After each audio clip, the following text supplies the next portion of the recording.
कोहरा दिल्ली की सर्दी के बारे में पूरा इंडिया जानता है।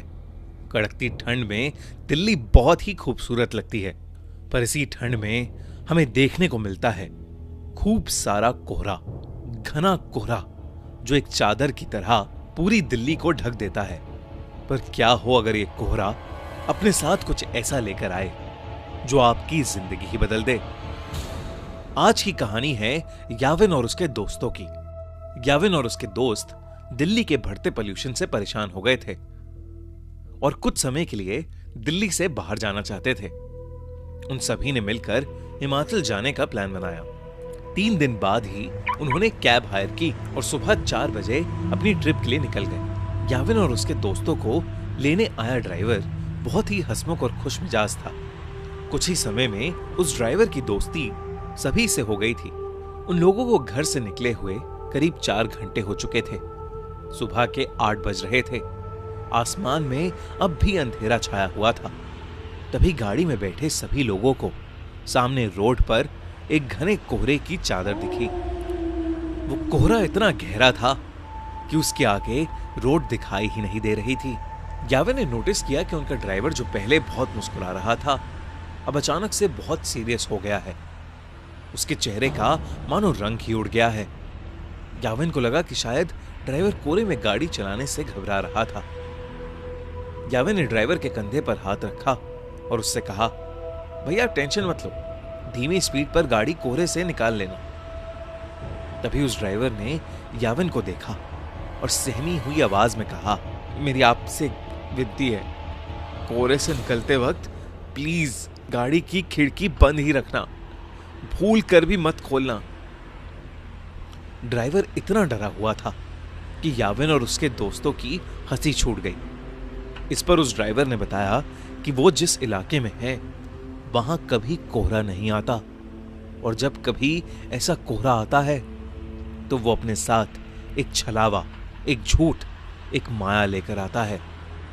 याविन और उसके दोस्तों को ड्राइवर की बात पर विश्वास नहीं हुआ।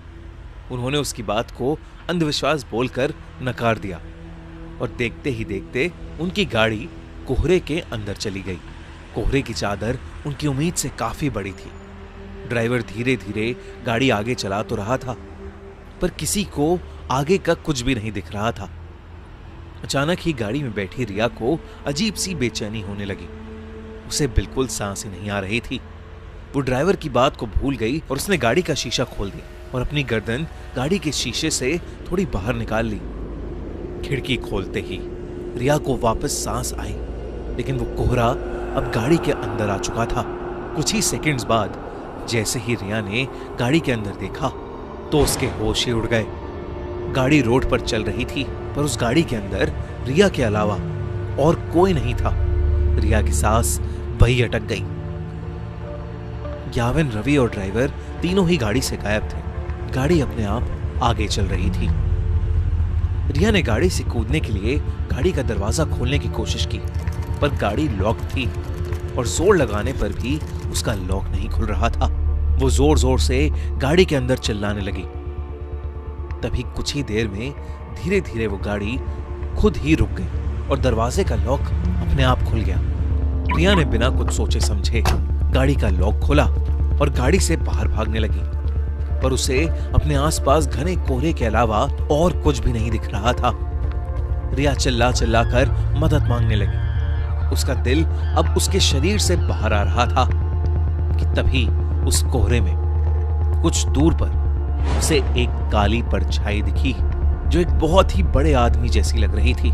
रिया मदद के लिए उस आदमी की तरफ भागने लगी, पर भागते हुए उसने ये देखा कि वो परछाई के करीब पहुंच ही नहीं पा रही है।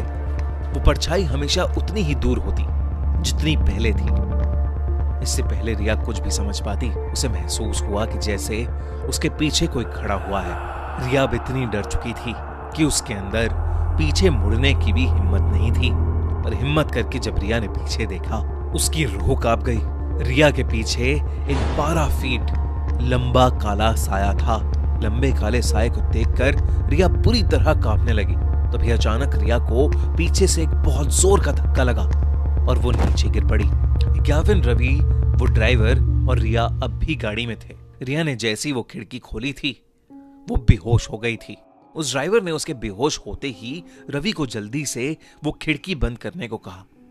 याविन और रवि रिया की हालत देखकर उसे जगाने की कोशिश कर रहे थे और ड्राइवर बस बार बार एक ही चीज बोले जा रहा था, गाड़ी की खिड़की नहीं खोलनी चाहिए थी, नहीं खोलनी चाहिए थी गाड़ी की खिड़की।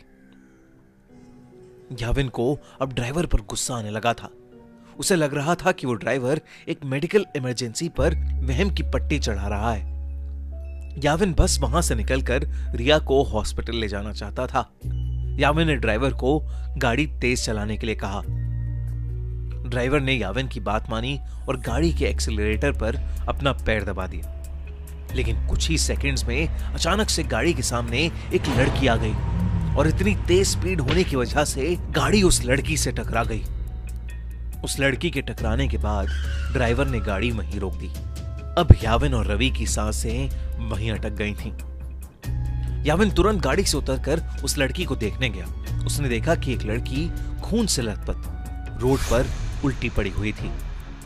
याविन ने जैसे ही उसकी शक्ल देखने के लिए उसे पलटा, उसका दिल दहल गया। वो खून से लथपथ पड़ी लड़की कोई और नहीं बल्कि याविन की दोस्त रिया थी। याविन को कुछ समझ नहीं आ रहा था क्योंकि रिया तो उसके साथ गाड़ी में थी। याविन दोबारा गाड़ी की ओर गया और उसने देखा कि पूरी गाड़ी बिल्कुल खाली थी। गाड़ी के अंदर और कोई भी नहीं बैठा था। याविन को कुछ समझ नहीं आ रहा था। वो बहुत ज्यादा डर चुका था। याविन ने रिया की बॉडी को उठाकर गाड़ी में रखा और खुद ड्राइवर सीट पर बैठकर गाड़ी को चलाने लगा। याविन उस घने कोहरे में बस तेजी से गाड़ी चला रहा था। तभी उस चलती हुई गाड़ी के सामने वही 12 फुट लंबा काला साया आ गया और याविन का गाड़ी की स्टीयरिंग पर से कंट्रोल बिगड़ गया और वो गाड़ी रोड के एक साइड के एक पेड़ से जाकर टकरा गई। अगली सुबह उनकी गाड़ी एक पेड़ से टकराई हुई मिली जिसमें ड्राइवर, याविन, रवि और रिया थे। वो चारों उस कोहरे की रात जिंदा तो बच गए, लेकिन यावी के सर पर चोट आने की वजह से उसका मानसिक संतुलन बिगड़ गया और रिया को इतना गहरा सदमा लगा कि अब उसे हर जगह सिर्फ वही काला साया दिखता है। अगली बार कोहरे में जाओ तो अपनी गाड़ी की खिड़की कभी